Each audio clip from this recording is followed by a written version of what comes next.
Hi everyone, David Aragona here with Craig Milkowski, taking a look at the DRF Sunday race of the day. It is race 7 at Keeneland, the Grade 2 Franklin Stakes. This one going 5.5 furlongs on the turf course for fillies and mares. And Craig, as you throw up the field for this race, we've got one of the stars of the turf sprint division in this race, the number 1 Carabelle, who is looking to prep for a repeat bid in the Breeders' Cup Turf Sprint, but she's going to have to get back on track because she's coming off a rare poor effort.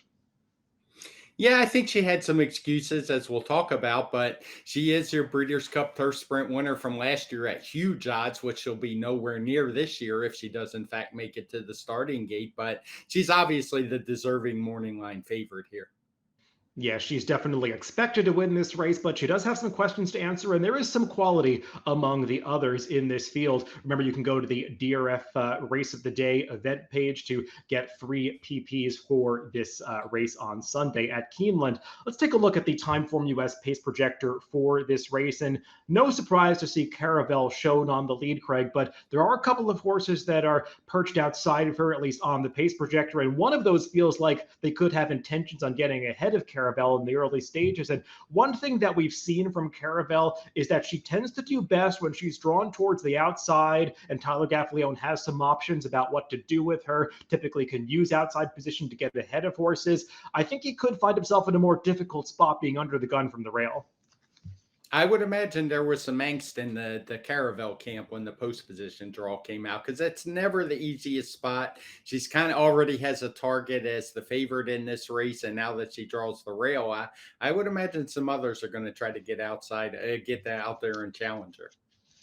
Yeah, the number 9 in particular, BG Warrior, is the one that's shown chasing her on the outside on the pace projector. And she has shown some speed, especially in one of her prior turf races. So it would not be a surprise if that long shot tries to gun towards the front end, get ahead of the heavy favorite in the early stages. Well, let's take a look at Caravelle when she was at her best. And we'll take a look at her most recent victory in the Grade 1 Jaipur. She was beating the males this day back in June at Belmont Park. And a repeat of this effort, Craig, is probably going to make her impossible for the fillies that she's facing in this race to beat her because when she's good, she's really good. But she did get a great trip on this day. She's the kind of horse that tends to make her own good trips when she's able to get out there and get comfortable either on the lead or just stalking to the outside of a rival. But we saw what happened last time when there was a fast horse drawn outside of her. That was No Balls in the Troy Stakes, and that horse got to the front and she was forced to rate sort of in the pocket behind horses and just did not produce a kick in the stretch. But maybe the soft turf course had something to do with that. Yeah, the soft turf, she didn't get out of the gate as well as she usually does. Because of that, she found herself wide. So, as I said in the opening, there are some excuses there, but you're going to have to be willing to accept those and take a short price. Yeah, very much the horse to beat, but like you said, she's going to be a very short price in this race.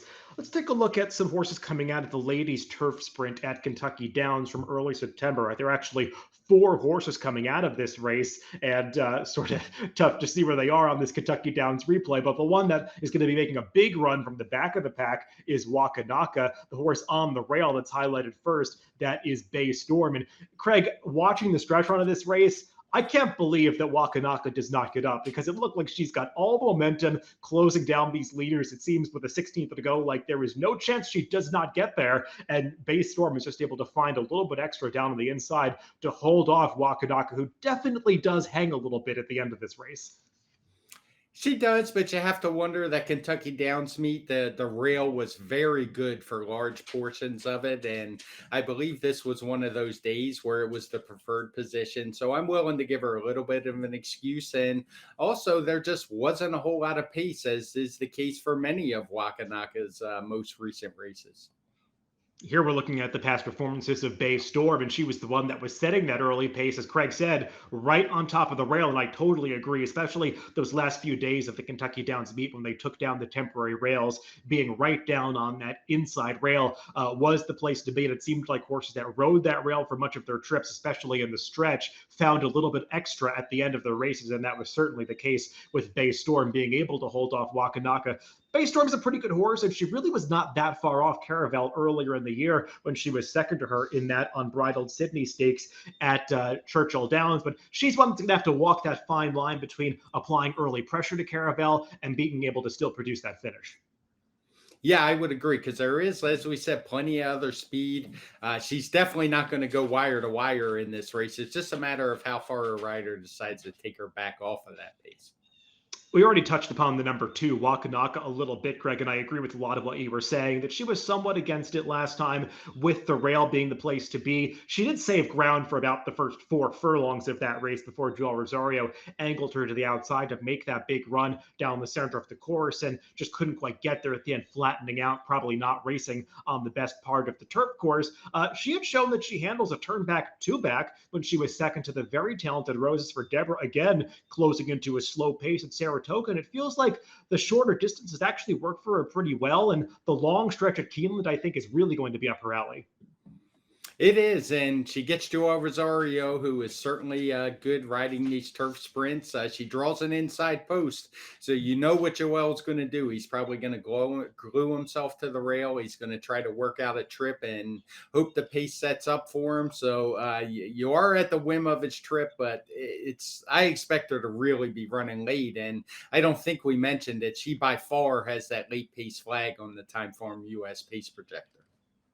The number three is Trained to Artemis, and she is a horse that was also coming out of that ladies' turf sprint. She finished fifth that day. Did not get the best trip. She was in the 2 to 3 path much of the way. Was a little further back behind the early leaders. Probably a horse that wants to be a little bit more forward than that. Just based on the trip she got, Craig, I was trying to make a bit of a case for her. And if she's going to be 20-1 as she is in the morning line, I think she's not the worst long shot to consider. I just wish that her prior form made her a little more competitive against this field. Yeah, she's a 5-year-old. She probably would need to improve 4 or 5 points. We said the Timeform US race rating for this race is a 119. The highest speed figure I think she's ever run is a 114. So she still would have some ways to go. She usually gets good position early, so she'll probably be in the mix turning for home.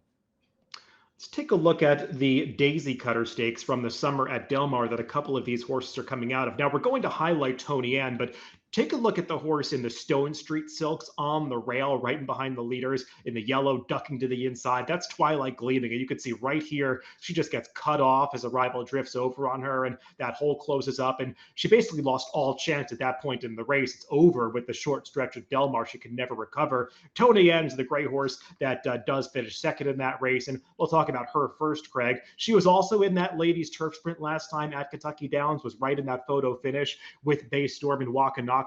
As we just saw, she just barely lost the Daisy Cutter. So she's been right there in some decent races.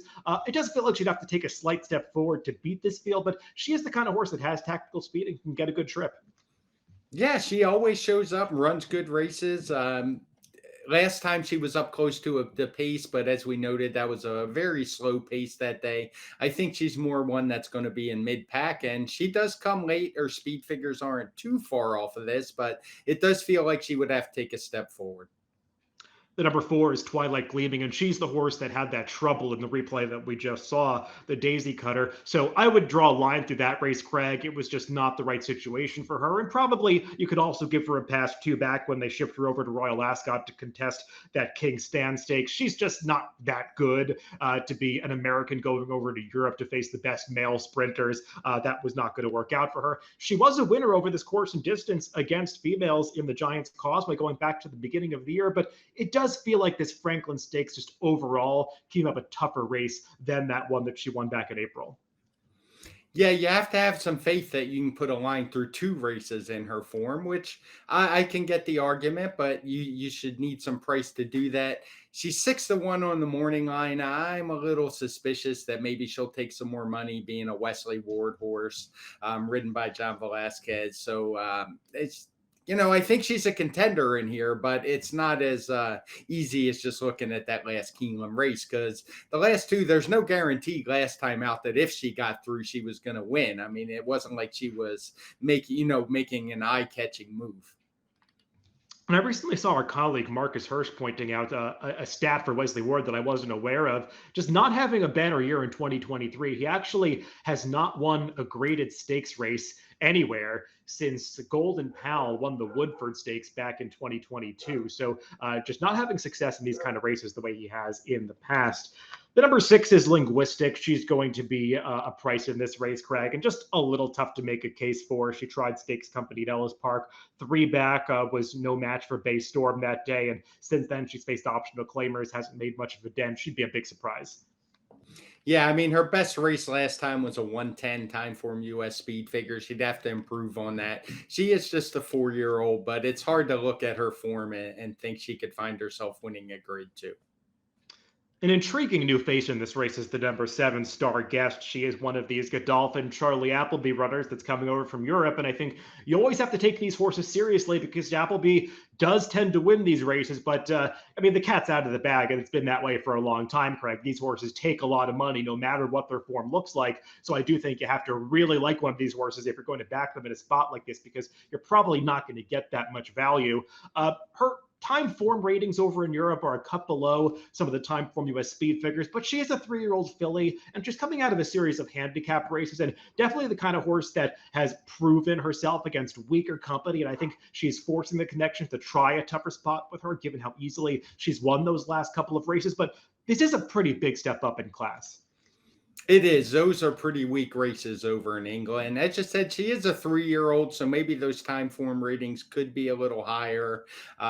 If we were going to put them on the same exact scale, I always think they're a little bit underrated when they ship over as 2- and 3-year-olds, but it still would be a pretty big jump up. And as you noted, the big thing, she's going to get bet, so she's not for me on the win end. Yeah, and she's also never gone shorter than 6 furlongs in her career. She's a horse that they sort of just recently figured out wants to sprint, but 5.5 will be the shortest she's ever gone, and 5.5 over an American course typically takes a different kind of speed than we see in Europe.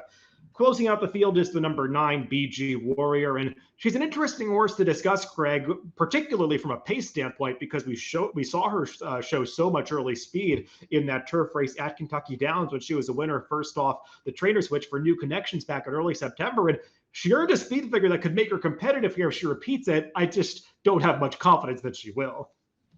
No, it's Kentucky Downs, so it's just so different that it's hard to trust they'll repeat the speed figures. What I do think she'll repeat is that early speed.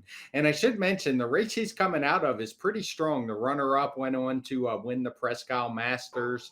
I think the 4th place finisher also has already come back to win. She was tried on dirt for some unknown reason off that big effort, but drawing outside of Caravel and seeing all of those red fractions and Caravel on the inside, I think she could be a real thorn in that one side.